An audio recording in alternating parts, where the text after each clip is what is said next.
বাঙালির ঐতিহ্যকে ধরে রাখতে চট্টগ্রাম নগরীর ইপিজেড থানাধীন আকমল আলী রোডস্থ বালুর মাঠ সংলগ্ন খালপাড় মাঠে শুরু হয়েছে ২০ দিনব্যাপী বৈশাখী মেলা।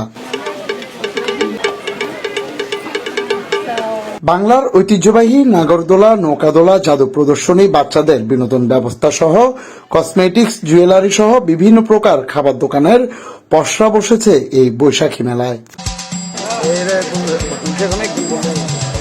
14 এপ্রিল পহেলা বৈশাখ থেকে শুরু হলেও এই বৈশাখী মেলা বিভিন্ন স্থানে চলায় এখনো জমে ওঠেনি এই মেলা। তবে ধীরে ধীরে মেলার প্রচার বৃদ্ধি পাওয়ায় আসতে শুরু করেছে দর্শনার্থীরা।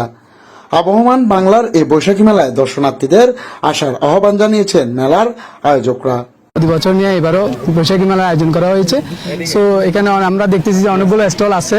তো আমি আমাদের 29 ওয়ার্ডের যত শ্রমিক ভাই বোন আছে ওনাদেরকে রিকোয়েস্ট করবো, আপনারা যেহেতু সারা বছর আনন্দ থেকে বঞ্চিত থাকেন, তো এই মেলার মাধ্যমে আপনাদের আনন্দ খুঁজে নেওয়ার ভালো একটা সুযোগ আছে। আপনারা চেষ্টা করবেন প্রতিদিন এখানে এসে আমাদেরকে উদ্বুদ্ধ করবেন, এবং আমরা যেন আগামীতে আরো বেশি করে আরো সময় নিয়ে যেন আয়োজন করতে পারি এবং আমাদেরকে উৎসাহিত করবেন, এবং আপনারা প্রতিদিনই আসবেন, কোনো টিকিট ছাড়া আপনারা সবাই আমন্ত্রিত।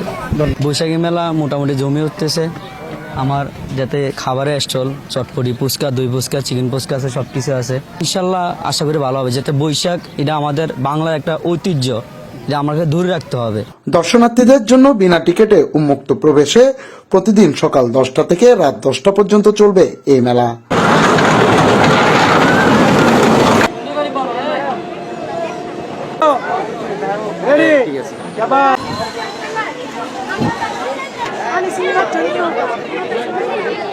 ডেস্ক রিপোর্ট, সময় নিউজ।